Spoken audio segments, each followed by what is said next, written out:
Et donc ils ont clôturé parce qu'on avait demandé donc le rapport d'ADN.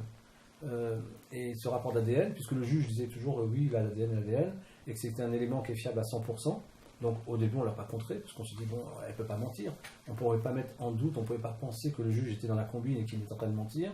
Et au final, quand on a demandé qu'elle nous montre la preuve que l'ADN elle l'a bien dans les mains, sa réponse a été une condamnation de 15 000 € d'amende pour abus de procédure. Avec la phrase, pardonne-moi, on n'a pas demandé vous n'aurez pas.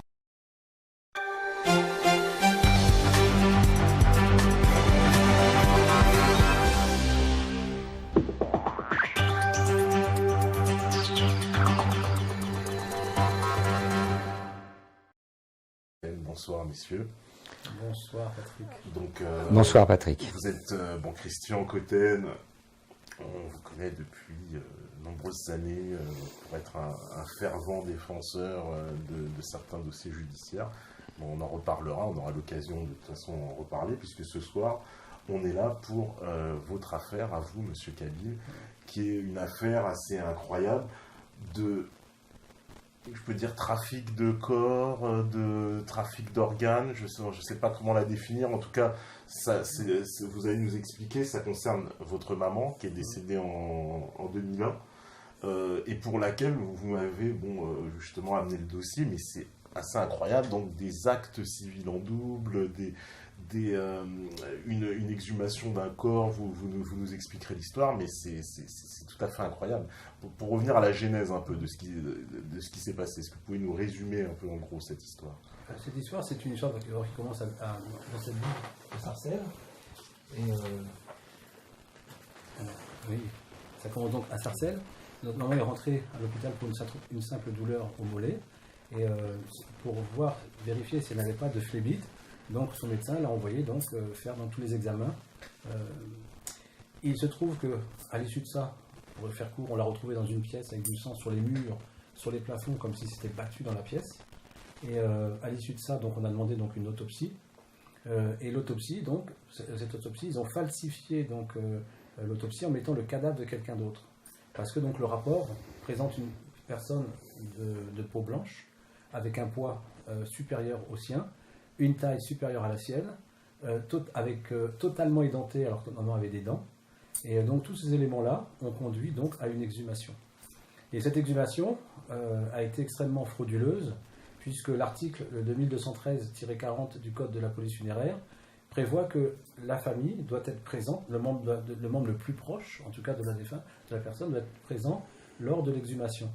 Et il se trouve que l'horaire qui avait été fixé par la ville de Sarcelles était de 8h30, et nous on est arrivés, parce qu'on n'avait pas confiance donc, au niveau de ces personnes, on est arrivé donc à 5h30 du matin aux portes de ce cimetière, sachant que c'était à 8h30. Et nous avions bien fait, parce qu'à 6h, il y a une personne qui rentre dans le cimetière pour l'exhumation, et il se trouve que les personnes étaient déjà, et que quand cette personne est entrée à 6h du matin, on a observé qu'il y avait d'autres personnes dans le cimetière. Ils étaient 14 au total. Donc, on a vu une personne rentrer, et quand nous on est rentré à 8h30, il y avait 14 personnes au total dans le cimetière. Donc, la question c'était à quelle heure sont rentrées les autres personnes, sachant que nous on était là à 5h30 du matin, qu'on a vu une seule personne rentrer à 6h, et que l'opération était déjà faite.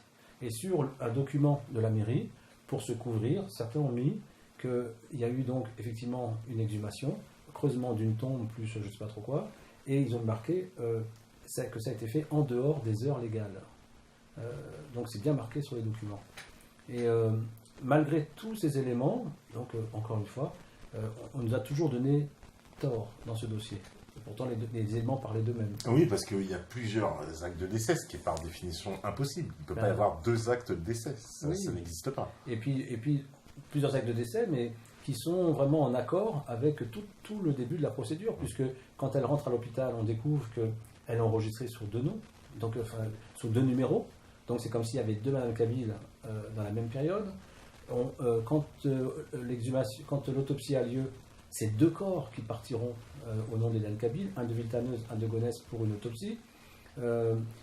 Quand il y a l'exhumation qui s'est faite, c'est encore... Pardonne-moi, peut-être faut-il préciser que les transports des 2 corps dont tu parles ont eu lieu un 19 février, sachant qu'elle est officiellement morte le 14 et plus vraisemblablement le 13, pardon, et plus vraisemblablement le 9 selon l'écriture, la lettre d'un médecin, et que l'autopsie a eu lieu le 16 avec des transports de corps le 19. Tout à fait. Il y a quelque chose qui n'est pas très clair là. Voilà, donc c'est vrai que ce fait est très important, puisque effectivement, en plus ce sont comme des experts qui parlent. Les experts donc sont unanimes, ils sont 3, et les 3 experts donc ont souligné que l'autopsie a bien eu lieu le 16 février 2001.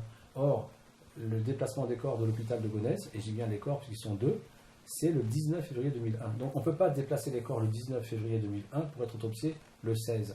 Mais ça justifie largement le fait qu'on soit étonné de voir que dans le rapport, rien ne correspond à notre maman, puisque dès le départ, ça n'est pas elle qui part se faire autopsier. Et puis après l'exhumation, c'est ce qu'on a retrouvé aussi.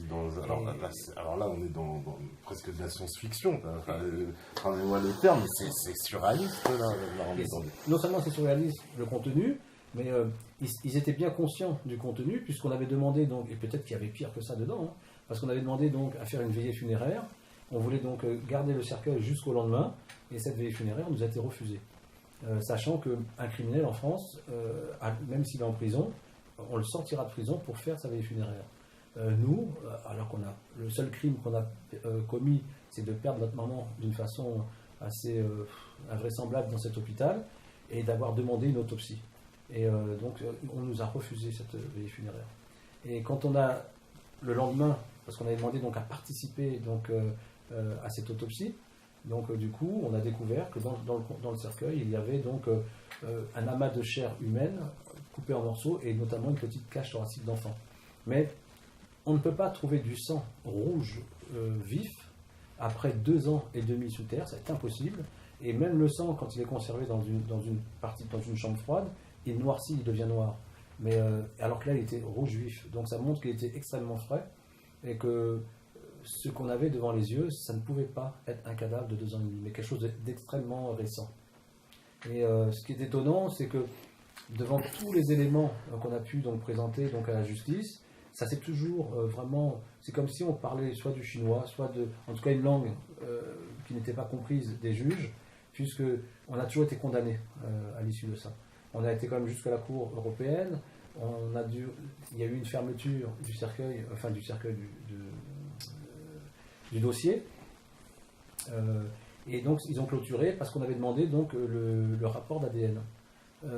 Et ce rapport d'ADN, puisque le juge disait toujours oui, il a l'ADN, et que c'était un élément qui est fiable à 100%.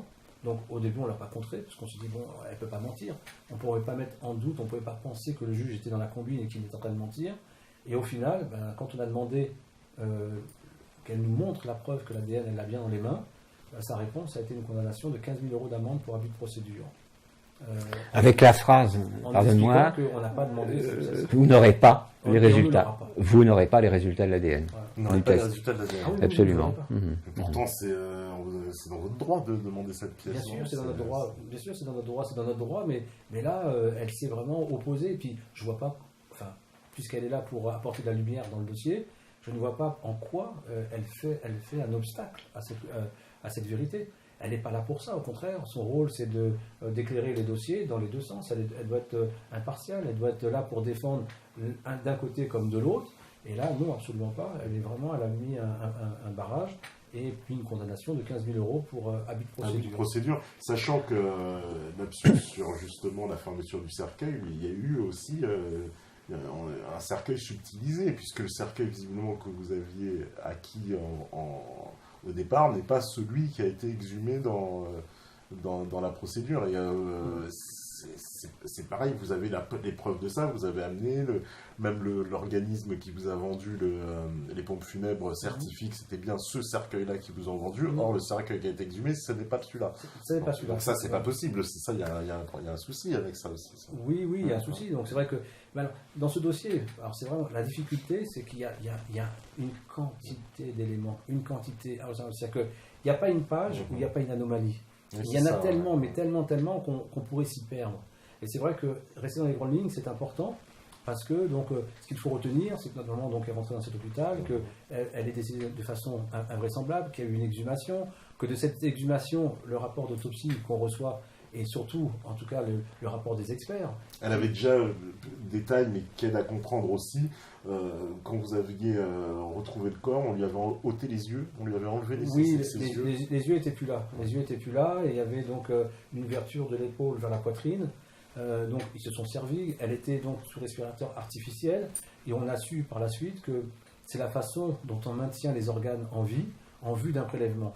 Donc elle avait tout vraiment, toute la situation, tous les éléments étaient là pour montrer qu'ils allaient prélever ou ils ont prélevé des organes. Et au final, en tout cas, quand on a donc exhumé en tout cas le cercueil, ça n'était pas elle qui était dedans. Et non seulement c'était pas elle, mais il y a eu une substitution de cercueil parce qu'on avait donc eu la chance qu'une amie a pris des photos lors de l'enterrement.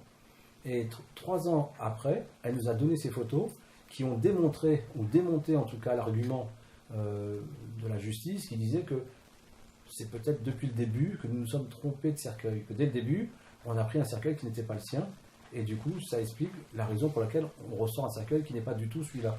Parce qu'ils ne voulaient pas admettre que finalement, entre-temps, il y a des personnes qui sont venues, qui ont déterré le cercueil et qui ont substitué le cercueil pour en remettre un autre. Et c'est exactement ce qui s'est passé. Et ben, malgré ça, j'ai trouvé aucune chaîne de télévision qui acceptait de diffuser Banlieusard, et le film a failli ne pas se faire. Ça veut dire quoi? Qu'est-ce que ça veut dire? Ça veut dire qu'on ne voulait pas me donner la parole. Ça veut dire parce qu'on sait que ma parole va être une parole qui va être radicale, qui va être tranchée. On sait qu'on ne pourra pas me faire de la subversion et qu'on ne pourra pas me faire dire à des gens qui viennent de la banlieue des choses qu'ils ne disent jamais dans la vraie vie. Tout ça leur fait peur. Donc on aime bien que la banlieue soit racontée par des gens qui ne viennent pas de la banlieue. Il faut toujours qu'il y ait un tampon entre ces gens-là et nous. Parce qu'il y a eu des lettres qui ont été faites. Il existe des lettres de refus de participation des égyptologues africains aux débats qui ont eu lieu sur les chaînes nationales françaises sur la problématique de l'histoire de l'Égypte. Inciter les femmes à le faire. Dans les années 70, dans le monde musulman, à Kaboul, en Égypte, les femmes étaient habillées à l'oriental. Qu'est-ce qui s'est à l'européenne, pardon. Qu'est-ce qui s'est passé depuis ce moment-là?